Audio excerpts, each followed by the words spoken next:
नमस्कार, आपको बता दें कि फोर्टिस एस्कॉर्ट्स हॉस्पिटल ओखला के डॉक्टरों ने 11 वर्षीय बच्ची का, जिसके बाएं पैर में स्टेज 1 का बोन कैंसर फैल चुका था और उसने दोनों फेफड़ों को भी अपनी गिरफ्त में ले लिया था, फल उपचार कर इस मामले से उपजे डर, अनिश्चितता और निराशा के भाव को पूरी तरह से दूर कर दिया है। इस जटिल और भावनात्मक रूप से चुनौतीपूर्ण मामले का प्रबंधन doctor Archit Pandit, director and head of department surgical oncology के नेतृत्व में एक समर्पित मल्टीडिसिप्लिनरी टीम ने doctor Vineet Goyal, consultant surgical oncology, Fortis Escorts hospital. वह अपने पैर में मैलिग्नेंट बोन ट्यूमर की वजह से व्हीलचेयर और बैसाखियों पर निर्भर थी और इस बीमारी ने उसे न सिर्फ थका दिया था बल्कि काफी तोड़ भी दिया था। लेकिन फोर्टिस की टीम ने पैर काटने को इलाज के रूप में स्वीकार करने से साफ इनकार कर दिया और मरीज का पैर बचाने के लिए अधिक एडवांस तकनीक का सहारा लिया, जिससे बच्ची का आत्मसम्मान, मोबिलिटी और उसका भविष्य सभी सुरक्षित हो सके।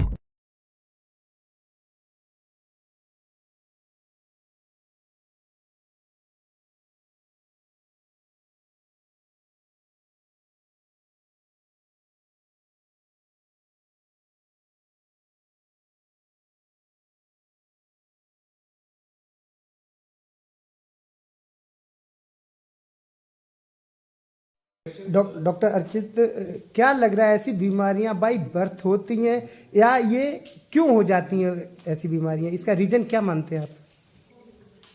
देखिए, ये बाय बर्थ नहीं होती हैं और कुछ पेशेंट्स में ये बीमारियां होती हैं जिसका अभी तक साइंस ने रीजन 100% प्रूफ के साथ नहीं मिला है अभी तक।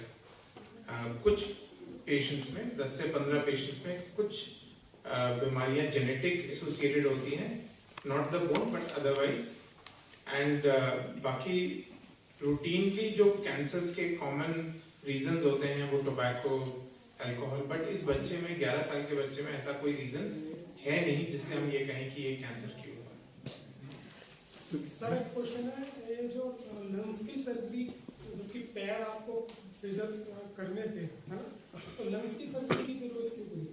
क्योंकि जो बोन ट्यूमर पाँव में था वो दोनों लंग्स में भी उसके अंश फैले हुए थे। जब बीमारी अपने घर को छोड़ के, जो हड्डी है उसका घर है जहां से वो शुरू हुआ है, वहां से छोड़ के दूसरे ऑर्गन्स में जाता है तो हम उसको स्टेज 4 कैंसर कहते हैं। तो इसीलिए जब वो लंग्स में फैला तो हमें लंग्स से भी वो बीमारी निकालनी थी, इसलिए वो दोनों सर्जरीज लंग्स की करी गई। आने वाले टाइम में बच्ची कैसी, इसकी हेल्थ कैसी रहेगी? बिल्कुल अच्छी रहेगी।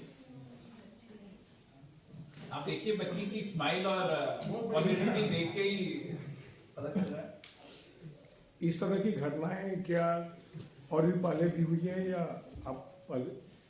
देखिए, बोन ट्यूमर्स कॉमन ट्यूमर्स होते हैं बच्चों में, लेकिन वो लंग्स में स्प्रेड होना एक रेयर एंटिटी होती है। दोनों लंग्स में स्प्रेड होना और उसकी सक्सेसफुल सर्जरी होना बहुत ही रेयर एंटिटी है।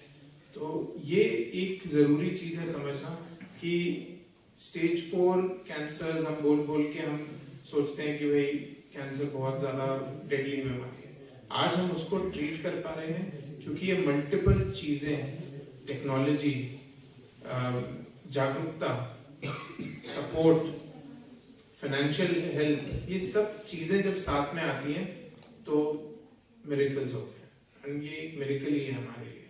अच्छा, जैसे आपने कहा कि इसमें और ऐड करना चाहूंगा कि for your knowledge, scientific data, जब जनरली लंग्स में 3 या 4 गांठों से ज्यादा होता है तब हम उन मरीजों को जनरली सर्जरी ऑफर नहीं करते हैं क्योंकि उनमें बीमारी वापस आने का खतरा बहुत ज्यादा होता है। लेकिन फॉर अ 12 ईयर ओल्ड हमारे पास और कोई ऑप्शन भी नहीं है। इसमें 8-9 नोड्यूल होने के बावजूद भी हम यही होप कर सकते थे कि जब हम सर्जरी करेंगे, जब हम सक्सेसफुली दोनों तरफ से निकाल देंगे तो शायद वो वापस नहीं आएंगे। So that is why we are even prouder कि अभी तक everything is going well and we expect कि आगे भी अच्छा ही रहेगा।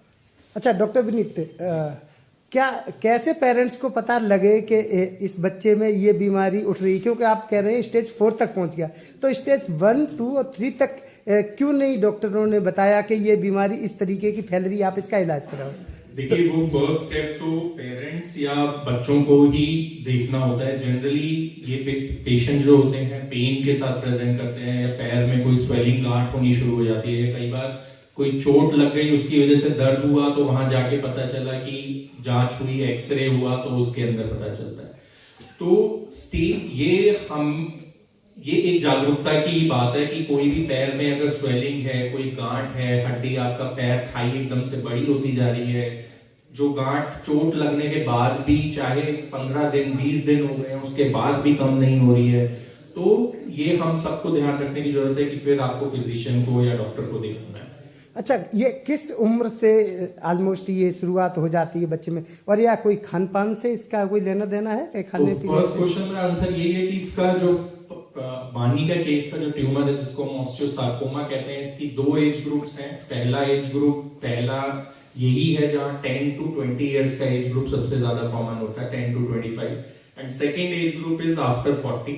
सो जो अर्ली एज ग्रुप के जो ट्यूमर्स हैं जनरली उनका प्रोग्नोसिस जो बच्चों में होता है वो अच्छा होता है एज कम्पेयर टू जब लेटर ऑन लाइफ में एडल्ट्स के अंदर ये ट्यूमर्स होते हैं, और इनका खाने पीने से कोई रिलेशन नहीं है। नॉट 10 to 12 एज ग्रुप में क्या ही खाने से रिलेशन होगा, ना कुछ नहीं। अच्छा, ये खर्चे की बात बताएंगे क्योंकि सोसाइटी को भी इनको जोड़ना पड़ा, क्या बहुत कॉस्टली पड़ा या? देखिए, खर्चा डेफिनेटली होता है, और इसलिए होता है क्योंकि उसमें एक इम्प्लांट डल रहा है जो पूरा ऊपर से लेके हिप से लेके नीचे तक इतना बड़ा इम्प्लांट डलता है, इसकी वजह से बच्चा वॉक कर पा रहा है। अपार्ट फ्रॉम दैट, जब आप वो इम्प्लांट डालते हो तो उसको कवर भी करना है मसल से, तो plastic surgeon, ortho onco surgeon, chest surgeon, cancer surgeon, chemotherapy के डॉक्टर, देखा जाए तो 6 से 7 डॉक्टर मिलके इलाज कर रहे हैं, उसमें फिजियोथेरेपी अलग, तो बहुत सारी चीजें इन्वॉल्व होती हैं। दोनों लंग की सर्जरी करना, जो टेक्नोलॉजी है रोबोटिक, वैट्स, लैप्रोस्कोपी, ये कॉस्ट इनकर करता है। अच्छी बात यह है कि बहुत सारे लोग मिलके इन्होंने खुद से अपनी फंडिंग पहले अरेंज करी, जब वो एग्जॉस्ट हुई, क्योंकि ऑब्वियसली हर एक इंडिया एक कॉस्ट कंस्ट्रेंट सोसाइटी है, लेकिन खूबसूरत बात यह है कि बहुत सारे लोग आके मिलके हमने इनकी फंडिंग के लिए पैसे जोड़े और इसको एक सक्सेसफुल सर्जरी करी। हॉस्पिटल की तरफ से भी there was lot of discounts that was given from Fortis Escorts। So even doctor Vikram ने भी अपनी तरफ से हमें बोला था कि वो भी इसमें जितना कम से कम डिस्काउंट हो सकता है वो करवाएंगे, तो वो भी हमें फायदा हुआ। कोई एक सर्जन नहीं है जो ये सर्जरी को सक्सेसफुल करता है, इसमें बहुत लोगों का योगदान है। उसकी मदर का योगदान इतना है कि मैं आपको जितना बोलूंगा उतना कम है। तो इसमें हम मदर को ज्यादा महत्व दें या डॉक्टर को महत्व दें? बिल्कुल, मदर को आप महत्व ज्यादा दीजिए, क्योंकि अल्टीमेटली डॉक्टर ने तो एक दिन इलाज किया और खत्म, लेकिन उसको डेली खाना खिलाना, डेली चलाना, वो जो रिजल्ट है वो पूरा श्रेय उन्हीं को जाता है। ये आपके हॉस्पिटल ने निश्चित तौर पे एक नई उपलब्धि हासिल की है और उसके लिए आपको बधाई, लेकिन आप इसका श्रेय किसको देते हैं, डॉक्टर की टीम को या टेक्नोलॉजी को? सर्जरी तो डॉक्टर ही करता है, पहले तो डायग्नोसिस डॉक्टर करता है, सर्जरी डॉक्टर करता है, और सबसे ऊपर मरीज और उसके परिवार को भी डॉक्टर संभालता है। पर और इसका अधिकतर श्रेय doctor Archit, doctor Vineet, doctor Kushal, इनकी टीम को जाता है। पर आज की डेट में टेक्नोलॉजी का भी कंट्रीब्यूशन शुरू हो गया है, क्योंकि टेक्नोलॉजी की वजह से कई मुश्किल केसेस सर्जिकल टीम्स आसानी से तो मैं नहीं कहूँगा पर कर पा रही है।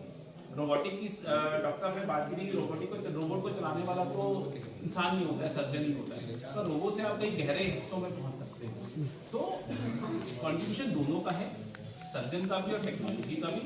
मेजर श्रेय सर्जन को जाता है। NCR करंट न्यूज को सब्सक्राइब करें और नोटिफिकेशन सबसे पहले पाने के लिए दबाएं बेल आइकॉन।